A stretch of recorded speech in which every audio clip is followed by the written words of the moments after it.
Making It Happen TV, where we're here to inspire and encourage you to pursue your gifts and talents. And the way we do that is we bring on guests who are actually in the midst of their talent and their gift.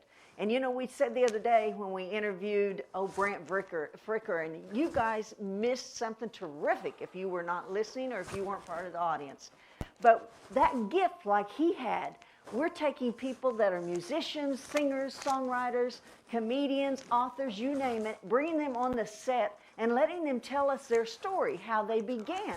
You know, and even some of their triumphs and their agony times, you know, where maybe things didn't work exactly like we thought it should. Like today, we were trying to start the show when we started having sound problems, you know. That's a problem you don't want to have. And so many times with an author, maybe sometimes they get a blockage in their thought process, you know, and they're trying to figure what is the next line or what's the next chapter going to be. But there'll be people on the stage that will actually tell you what they did in order to get past those difficult times. And then they'll tell you the triumphs, maybe some really good stories about what happened in their process. And so you will learn how to get to that next level. Maybe you're in a level right now where you're stuck and you don't know which way to go. Or maybe you're not even begun to do your gift or your talent that God has placed within you. And I found out for my own self that there are things that are inside of me, gifts that God has placed inside me, that all I had to do was step out and began to do it. And all of a sudden, the more you do your gift or your talent, the better you get with it. You know, you're honing your talent. You're finding out exactly what you're the best at doing. And, you know, we talked the other day about some people are just sitting out there. They really wish they could play a guitar or play the keyboard. They wish they could write a book. I can't tell you how, I've written 8 books now. I can't tell you how many people walk up to me and say, I've got this book inside of me. And I'm thinking, well, then write it. Or, you know, they say, I really wish I could play the keyboard, or I really wish I could do this or that, but they're not doing it. And, you know, the show is Making It Happen TV. Don't just think it, make it happen. So I want you to stay tuned because we've got a guest on today, Steve Crawford, who is originally from Ponca City, Oklahoma, but now he's resident in Los Angeles because he's an actor, he's a musician, he's a hypnotist, he's an escape artist, and he's going to show us little tidbits of each one of those hopefully today. But you're going to be so excited when you see the talent that comes out of this man, and he's honed it for years. So I want you to stay tuned. We're going to have a quick commercial. When we get back, I'm going to introduce you to Steve Crawford. So stay tuned. We'll be right back. Today I found a lucky flower. I think that's a good sign. Another family is coming this week to choose one of us. And this time, maybe, just maybe, they will choose me.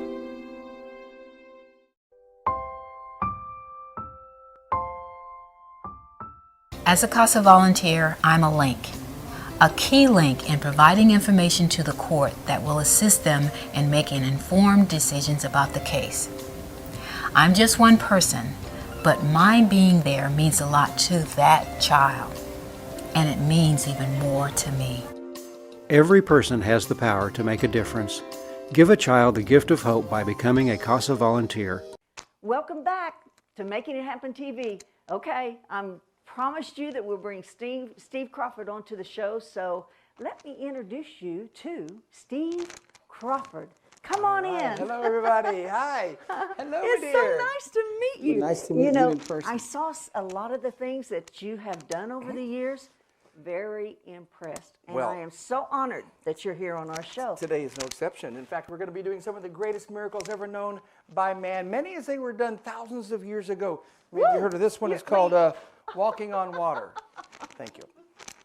Okay, I don't do any real miracles. I don't do any miracles, but yes, Only Jesus does miracles. That's right. Yes, yes. But yes, I started doing magic tricks when I was 6 years old. I was actually inspired by Houdini, the old Tony Curtis movie. Do you remember that? Yes. And I went to a few magic shows. In fact, I saw a guy do a little trick with a white scarf that really inspired me. This guy took a white colored scarf. He started placing it into his hand like this, and it started coming out red on the other side. He'd push it in white like this, it'd come out red like that, and by the time the guy finished his magical trick, his white scarf had changed colors completely from that white one to the red one. Well, I want to know how he did it. So I went backstage, and I was supposed to go back there. The magician said, stop. I said, well, wait a minute. I want to be a magician. How do you do your magic tricks? He said, we magicians, we never tell the secret, but you look like a good guy. I'll show you how it's done. And he charged me $20. Oh, wow. Yeah, but I did get that secret. He said there are 2 scarves or handkerchiefs in the trick, and before the show starts, you actually hide the red one. So you hide the red one into your hand, and no one is supposed to know. There is a red scarf, of course, and it's hiding right here. Now, the white one goes in your pocket or somewhere till you're ready to use it. He also said, don't open this hand, right? Well, I mean, you can if you want to, I guess, but... Oh, wow. Yeah, I know what he said. He said, you leave that one shut. Now, when the time comes to do your magical show, you take out this white scarf, all right? And that's when you show everybody a little bit of the red scarf. And I'm actually sure he never showed them like this because they'd see there were 2 of them. But I had seen scarves and handkerchiefs change colors before. This guy did something I'd never seen before. I may never see again. He actually took his 2 scarves together in his hand. He gave them a little squeeze and a shake like that. And when he was done, well, they looked something like that. And that's kind of how I became a musician. Thank you. Thank you. Let's talk for a minute. Mike, I don't know. You do so many different things. Did you start out, which way did you start out? It was acting and magic. I always wanted Really? to, there's a lot of skits and acting things as a child, and studied drama, of course, in the school. Went to the tournaments with the high school. But do you remember the first thing? the first... The first acting or? It was something at my church, actually. We used to, I remember going to my church and doing Who's on First, but we changed the who is, instead of who is on first, what is on second was the old skit. Right. It was the preacher, how do we do that? It was the preacher was who is the preacher, what is the song leader, and I don't know, is the piano player. And so we did this skit in the church, and that's kind of how it started. I certainly remember some of the first magic tricks I learned. I recall one of them was with a dollar bill. In fact, I've got a dollar in here somewhere. And a lot of kids learn this trick. It's actually quite popular among young people because it's very simple to do. And it was a trick where I took, where is my dollar? I think I found the dollar. Okay, I took a dollar bill, come out of there. All right. You want to check it out, make sure it's a real dollar. No trap doors, no mirrors. There's a picture of Barbara Bush on the front. We didn't know who she was yet. But, all right. So anyway, the guy took this, the trick I did, you take the dollar bill, you fold it like this. The idea is when you unfold it, it's supposed to come out backwards or different or upside down. Of course, we've improved it some. So today, it comes out a little bit different than that. We actually can get ourselves a $100 bill. So you get older, you like your tricks to be profitable, my right? goodness. I'm going to keep that one. It's a very popular bill. So yeah, that's kind of how it started. When I was in high school, a hypnotist came to my high school, and the principal introduced us because he thought I might want to learn, or I may want to work for his agency as a magician. Right. So the hypnotist came to my home. I said, I actually want to do what you do. His name was Dr. Roy Bellows, and Dr. Bellows took me under his wing at that age in high school, started teaching me. But the escape started early too. In the 7th grade, I actually started going to the police station. Like we can use Yep. with these? In the 7th grade, I actually went, I want to pass these into our audience. Would somebody grab these cuffs? We just want someone to come up and look at them. These are actually real police handcuffs, and anybody, sir, we just kind of pass these out and let everybody get a good look at them, because we're going to do a handcuff escape a little bit later in the show. Just let you get those on out there. And I would go to the police station, have them put me in their handcuffs. Oh, wow. And I had a Paul Zuvinich, my neighbor. He was just kind of leave him out there. We'll bring him up later, let everybody see him. And so essentially, by the time I was in the 9th grade, I was doing box escapes and other things. By the time high school, we were doing the big illusions. Started doing daredevil escapes, through the years. So that's how it all started. So you had these gifts inside you. Apparently so. I was so inspired to be like Houdini as a kid. Yeah. Because that movie was so inspirational to me. And I was like, why? The guy drowned in the water tank. Well, for some reason, I wanted to do this upside-down water tank escape. And today I do that act. I get locked in the tank and lower it upside down. Because if I wanted to try to be Houdini, or if I wanted to do the magic wouldn't wanna tricks, do it. I couldn't do any of I it. discourage it. And people don't understand it, but it's one of the things I started with baby steps when I was so small, and would do a little more, add a little more. And so this went on through my life. So now You know, I still baby step when I'm practicing stuff and take it small. But people don't realize, you know, like you get, I actually open locks at the bottom of the pool. People bring their own locks. They chain me up. They throw me in the pool. Wow. And you think, well, a locksmith thinks I can open those locks at the bottom of the pool probably. But there's something about being in that environment that your subconscious mind flips out. You know, you're not used to it. Or you're in a box and it's dropped in a lake and now you've got to escape. You know, or I do a hanging from a burning rope, you know, way in the sky. Well, there's something about being up there hanging and it's upside down in the world below you. When you get there, it's a little different story. So it's just one of the things you've got to be raised and, you know, slowly, little baby steps. It's just become part of you, so you're used to it. It's something you've done your whole life. It's a whole different story. What did your parents say when you, I mean, did they say, why don't you be a lawyer? Or? Oh, my gosh, yes. My dad was an executive with Conoco Oil Company in Ponca City, and he was so upset about becoming an acting major because I loved acting and, you know, wanted to do film work. And he's like, you know, you need something that pays the bill. So, well, it was interesting because I received several drama scholarships, acting scholarships. So he said, well, you need to take those scholarships for 2 years and then change your major. Well, I never did that. But he changed his mind at the end. He said, you know, he says, you're making as much money as anybody as an entertainer, whether it's acting or your shows. Right. And he said, I realize you're supposed to be self-employed. You're a self-employed guy. He said, I just came from a different background, and you were all about security and the benefits of the company. And he said, but, you know, he said, I was wrong. I'm glad you did what. Were they ever afraid, though, when they saw some of the things that you did? My parents would not come to the escapes. They discouraged it. We finally made an arrangement that I had to call them just before and then just after each daredevil escape. And we're talking about being buried alive in the ground, some of the other stunts that I already mentioned to you, of course. Dropped from a plane in a box, had to open a parachute and for air shows and get out of the box. And I had a harness with a strap connected me to the box so I could drop it in the right place. But I'd get out and open a chute and, you know, had some bad landings. We had some accidents. But yeah, they were very supportive up to that point. Wow, that's cool. Can you hold on that Sure. thought for a minute? Let's take a quick commercial. When we get back, of course, Steve's going to be here with us, and he's going to show you a few things that you will want to see. So stay tuned. We'll be right back.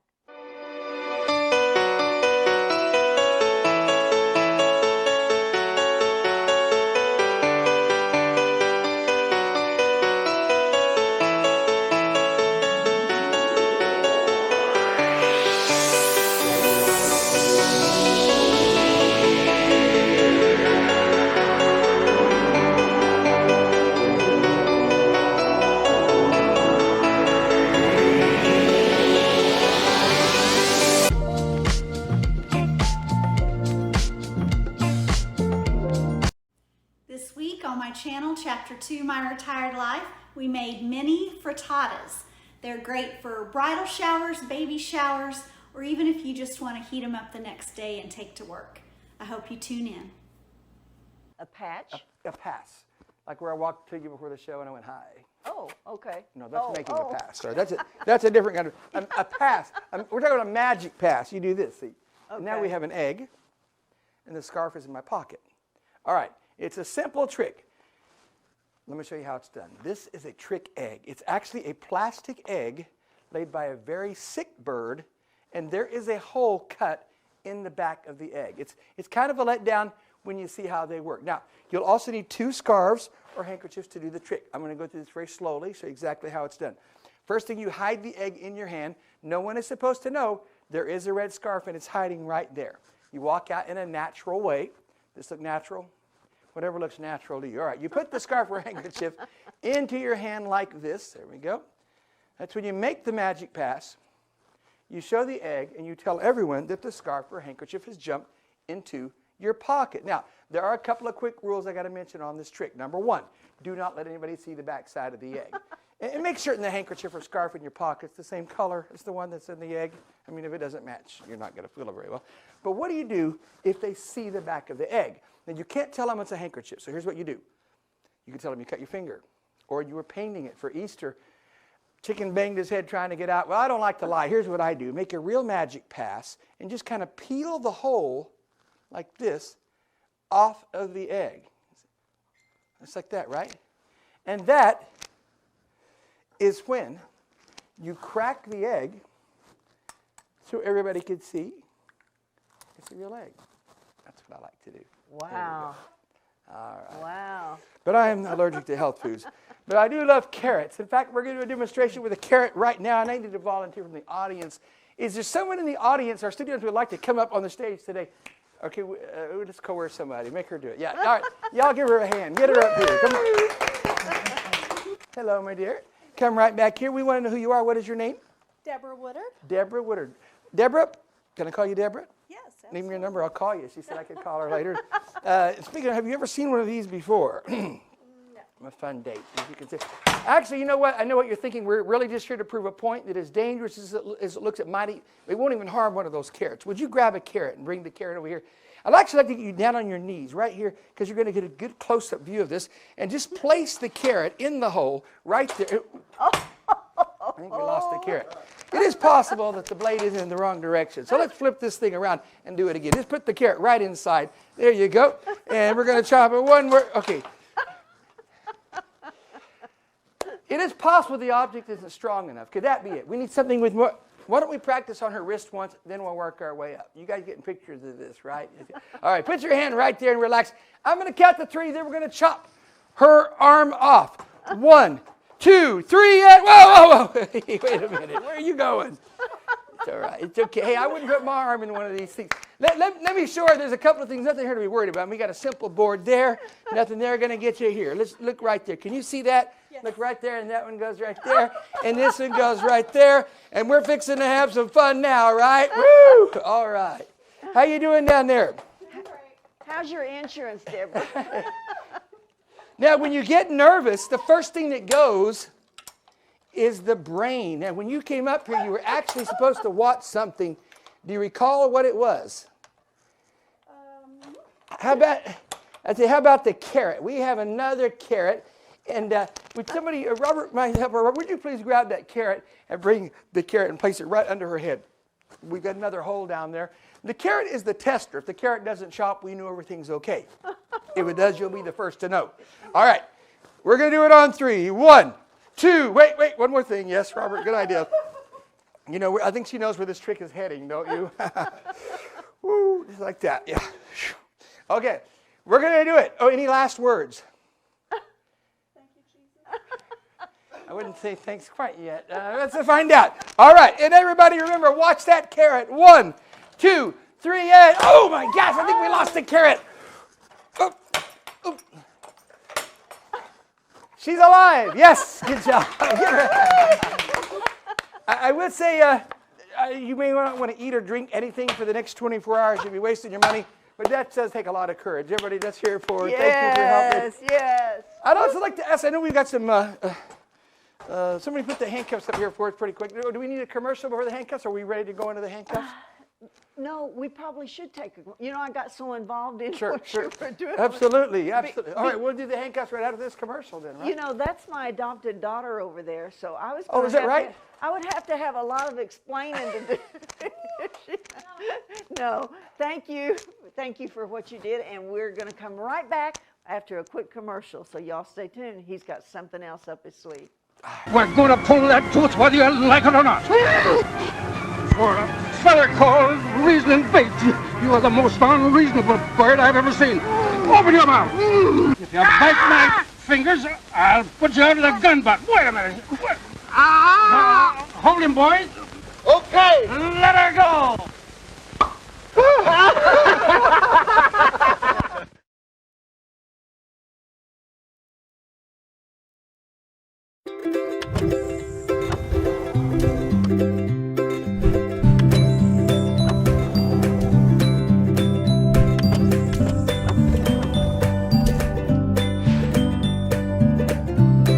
You know, I have 2 kids of my own, and you can't help but look at these children in need and think about your children and about how these children in court deserve the same kind of chance as anyone else. Okay, welcome back to Making It Happen TV. And we've had Steve on here doing all kinds of tricks, and then he had Deborah, who's my adopted daughter, and we thought that she may or may not have a head when he's finished, but she survived. So now he's got another trick that I've been waiting to see this one. So he says that if he takes, someone gives him the handcuffs, and Do Lock we have the them on handcuffs him. back? Okay. Where okay. are they? Can I go ahead and lock you on? Come on over. Let's do Okay. this. All right, let's do it. And I believe they've returned the handcuffs. Yes, bring the cuffs up. I'm going to ask my helper Robert to assist as well. We're going to have you time this thing. So do you want Okay. to come on up here with me and obviously you put the handcuffs on me first. So Okay. let's get those All right. on me. Hold And, on. The idea is to try to get out of these in 2 seconds or less. That's the goal. So 2 seconds? we've actually done Did this you before. mean like This 2 is- minutes? there you go. There you go. That's right. 2 minutes, it would be okay too. It's been a while since we've done it. Just push it as tight as it'll go. Just shove it straight in, very good. Okay. And do the other one, just as tight as you want to get it. It's fine. Just push it straight in. That's how you do it. That's all there is to Okay. it. All right, so you're going to time this, and Robert, I'm going to ask you to cover this up. But let me give you the signal first, and we'll try to get out of the cuffs in under 2 seconds today. Tell me when to start. All right. When you see the cloth cover the hands, we'll start the timer right then. Are you ready? Okay. And go. Drop it, drop it. Yeah, drop it. Okay. You need to hurry up. Yeah, I'll tell you what. You know what? I'd like to do it one more time. Is that okay? Can we do it one more time today? Oh, We're wow. gonna let me try one more time. That's the warm-up. So one more time. Let me try it okay, one more okay, time. okay. Just push it down as tight as you want to get it. Nope, doesn't matter. Okay. Just straighten like that. Good, good. That's plenty. Okay, and let me just set right through there and do this one too. Tight as you can get it, all the way. All right, one more time. Let's do it this time. Then we're going to do it this time. You know what to do. We're Okay. going straight over. Wait for my signal. I'm going to be ready. Okay, ready? Okay, ready. 1, 2, 3, go. Go. Oh my God. Got it. Oh my goodness. Well, I barely pushed the button. What does that mean? No, I'm not very good at this. 1 point something, you stopped at about 1 point something seconds, 1.65. Oh my goodness. That's under 2 seconds. That's good enough. Good enough for me. Oh, All wow. right. You are Thank terrific. you. Good Thank to be you. with you. Thanks for having me today. You want to come back over the stage for just Sure, a we minute? gotta follow you right Help over. me close out the show. Okay. And we'll just sneak over here. As the clock keeps ticking there. Yes. How in the world? Okay. I'm really mesmerized. You can do it. 5 minutes practice every day for about 20 years. You'll get it, yes. No, I guess you don't want to share how you could You know, I actually possibly. do share the secret to handcuff escapes for police officers. I have actually been to the Tulsa Police Academy. I will get you that picture today. Okay. And one of the instructors, I'm the only person who's ever been to the police academy to instruct officers that is not a police officer or in any way affiliated with law enforcement. And I show them how people can escape from handcuffs with, I've got a picture I'll give you where they're with a windshield wiper or the back spring from the back seat of every one of their police cars. I demonstrate to them how, with reading glasses, how they can open regulation padlocks, secure padlocks, pick the locks, how they can get out of jail, just using things around the room. And it took me years to come to the decision to do that because we don't reveal our secrets. But there were a lot of officers that were dying, literally, that were being overtaken by prisoners and locked in their restraints. People were getting out of the handcuffs. They were getting out of the transport devices. And the secret's out. So I have to balance this by letting the officers know what to look for. So it was a tough decision, but I do share with the officers. And Wow. And Tulsa Police Academy is one of my favorite places to visit, but we also do other law enforcement groups and federal as well. You know, I never knew about you until just a few days ago, but I'm so glad that we got the opportunity to meet. And what's good about it, though, is now it'll be Making It Happen TV that's going to spread you all over the nation. So, and we get We're to be, hoping you know, so. because, you know, there's so many people, somebody will say, do you know so-and-so, or do you know so-and-so? Well, you know, you can't know everybody, but this gives you an opportunity to be introduced to some people that may not have ever heard of you before, you know. Although you've been everywhere, there's some of us that haven't heard, you know. So, you know, let me real quick go back to when you were saying that you started out and because of being in the church. That was my Isn't first it skit. interesting? Yes. Isn't it interesting that so many people say they started out in the church? Doesn't that go back to what I said I earlier? can even honestly tell you, in Paul, Oklahoma, Southside Baptist Church, the pastor, Ernest Ashcraft, was a carpenter. And he helped me build my first stage illusions. Wow. The big stuff. I bought nice stuff later, you know, even in high school. But I'm talking about in junior high. He's helped me build all these big boxes and things that I could never have done had I not made that association there. Had I not had the audiences in the church that ever one of our fellowship things to practice magic on and to do you know, our skits and things for acting. So yeah, it is. It's interesting, isn't it? Wow. Good point. it I is. never thought Well, about it. because I appreciate it as much as you just made me do right now. yeah, really, because I mean because like I said earlier, the gifts and talents are already inside you. You know, you just have to step out and take them. That's right. So That's right. I don't know. I give the Lord honor for that. You know, to show Absolutely. us, step into those gifts. Okay, I wish we had about another hour Me too. or two This to is go. fun. Yeah, this was a lot of fun, but I have to say goodbye because, you know, one of these days maybe we'll have an hour show instead of a 30-minute show. But I want you to tell all your friends, all your neighbors, everybody you know to tune in to Making It Happen TV, because there's going to be some terrific guests along the way. So if you will make it happen in your own life, I promise you that just like it happened to me, just like it happened to Steve, just like it happened to all of our guests that are coming on, they took a step of faith. They walked out and began to do their gift and talent. So let me leave you with this. Don't just think it. Make it happen. See you next time. Thanks. Right, thank you. That was great. Thank you. You do. Yeah, man, you're a professional. I'm Michael Clark. I'm 23 years old, and right now I know what you're thinking. Why am I so confused? Why am I so unstable? Why do I not even know what I want to do with my life? Don't worry, you're going to get there. But for the here and now, the word of the day is reconstruct. Build yourself through and through, all right? Victoria Lee, she's already been through all this. If you've read her book, you will believe her when she says, if I can, you can. So for a life-changing experience, please contact the information below.